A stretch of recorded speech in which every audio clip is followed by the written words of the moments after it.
Hello you, j'espère que malgré les coups bas, tu gardes la tête haute. Et pourquoi c'est important de garder la tête haute? C'est parce que quand tu regardes vers le bas, quand tu as un manque clair de vision, et tu as déjà parlé de l'importance de la vision, puisque c'est elle qui donne la direction. Donc, si tu veux faire augmenter ta vision, voire plus loin et plus haut, ça demande de garder la tête haute. Et qu'est-ce que ça veut dire quand tu as des coups, mais que tu gardes la tête haute? Qu'est-ce que ça symbolise pour toi? L'attitude. C'est l'attitude que tu vas avoir et c'est pour ça que l'attitude, elle est directement liée avec ta réussite.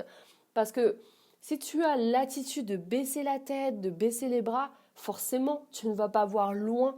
Tu vas juste voir tes pieds. Et tu vas te diriger vers où? Vers le sol. Alors que si tu as l'attitude de constamment garder la tête haute et te demander comment je peux faire maintenant et en quoi ce qui est en train de m'arriver, c'est en train de me propulser vers mes objectifs, et que tu transformes au travers de bonnes questions ta manière de penser, alors tu transformes ta posture, tu transformes ta manière d'être et surtout tu transformes ton attitude. Donc quand la vie t'envoie des coups bas, garde la tête haute parce que c'est cette attitude-là qui va te permettre de voir loin et d'adopter la bonne attitude pour avoir l'altitude que tu désires et que tu mérites. Et si ton attitude n'est pas connectée à une vision, par conséquent, tu n'as pas de vision claire.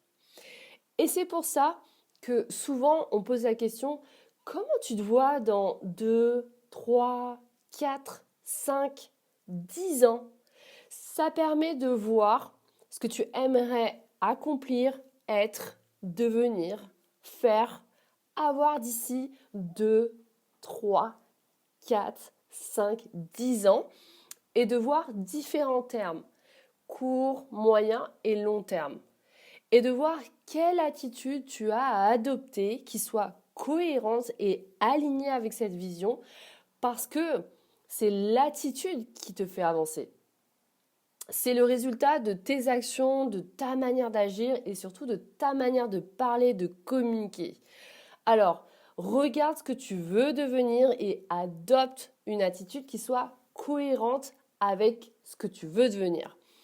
Par exemple, si tu veux parler avec des personnes et avoir leur attention ou que tu as envie de faire quelque chose avec ta voix dès aujourd'hui, travaille ta voix.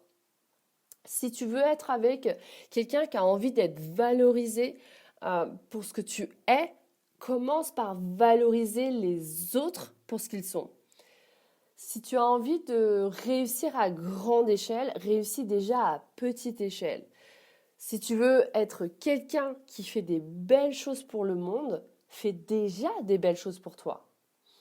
Alors c'est super important qu'en fait, tes toutes petites actions soient alignées avec ta plus grande vision. Et si tu fais ça sans t'en rendre compte, tu es déjà en train d'accomplir la vision que tu désires. Pourquoi? Parce que tu es déjà en train de l'incarner au quotidien. So, on arrache tout, let's go!